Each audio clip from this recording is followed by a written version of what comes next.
Hello everyone and welcome to Vainglory. My name's Yutan and I'm with Vainglory and I'm going to give you a little introduction of Super Evil Megacore's new game, Vainglory. It's a really awesome MOBA touch game and I can't wait to show it to you guys right now. So instead of jumping into a full-on game, we're just going to head into practice mode so I can show you the layout of the map. So here we are with a whole bunch of new characters, including a new one released today, Ghost Scarf.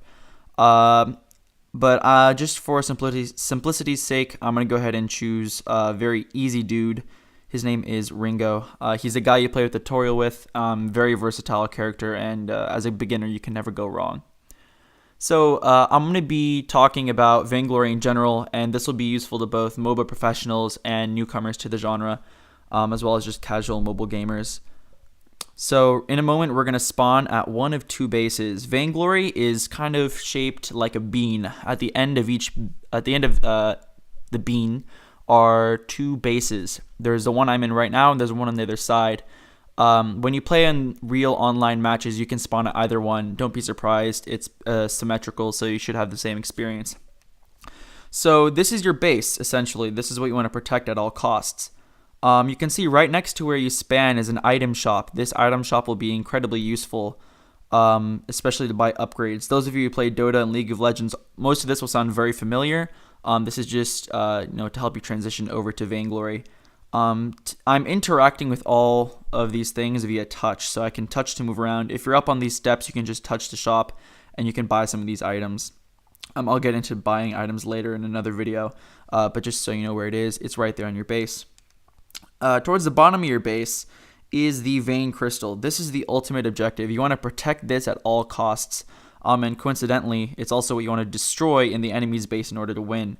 You can see they're flanked by these turrets, and you actually have a total of 5 turrets. You have 2 in your base, you have 1 over here in the edge, and you have 2 more out in the lane. Dota and LOL players will know that, will recognize the lane. The lane is essentially this road that's at the top of the map. It goes from one base straight to the other, and they're lined with with these turrets depending on which side you're on. Below the lane is something called the jungle. There's some variation of this in League of Legends and Dota, but essentially it's all the same. You're going to see a bunch of places to hide and some objectives I'll get into in a moment. Up on the lane, fighting for you are minions. These minions spawn automatically from each vein crystal and travel along the lane, fighting the first enemy thing they find. These are super useful because they absorb damage for you and are crucial when coming to attack turrets, which I'll also get into in a later video. To move your character around, simply tap on the screen. You level throughout the game. For those who don't know about MOBA, everybody starts on a level playing field. Everyone starts at level 1. You can't buy your way to a better character in your better game like some other in-app purchases do, or other freemium games rather. You can use your abilities by tapping them, and usually they'll have some sort of advantage in battle. You attack simply by tapping an enemy, and your character will automatically auto fire. That's a really useful thing. You can see that up there my health is declining. Underneath that health bar is a blue bar known as your energy or crystal power, whatever you want to call it. It allows you to use your abilities and other things that require crystal. The best way to explain it is just kind of like mage power. It's the magic element of the fighting. So I talked about your shop in the base. Your enemy also has a shop that you can't use. Down here in the jungle, in the mysterious part, is another shop. This shop is neutral, can be used by either team rather, and you can be attacked using it. So make sure you're either hiding in these bushes or clear of enemies before you buy anything from there. Speaking of the bushes are hideable, which means you can go in them and your character will kind of be transparent, and that means you're hiding in the bushes. Anybody who's standing right next to the bushes or in the open areas cannot see you, but you can see them. For some characters, this is crucial. For example, Cruel has an ability that requires him to be in the bushes for 2 seconds, and then he gets some awesome upgrades. It's very good for ambushing, especially as a team. So also down here in the jungle are these objectives and miners. The first one I'll talk about is the gold mine, which is smack dab in the middle of the map in the jungle.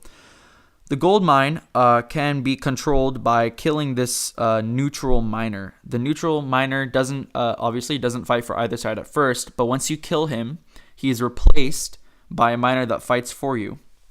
And not really fights, but as you may have guessed, he mines gold.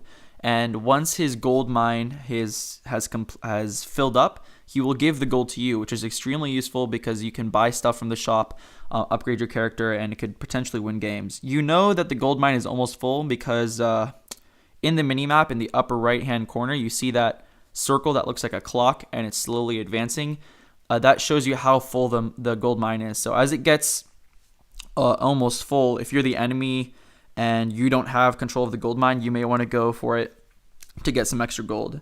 The gold mine, as soon as you capture it, is obviously still vulnerable to getting attacked again, so you want to protect that.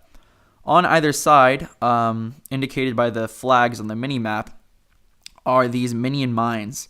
These minion mines also pop up as neutral, and by the way, all these mines start at the 4-minute mark, so we're 5 minutes in, so they've already popped up.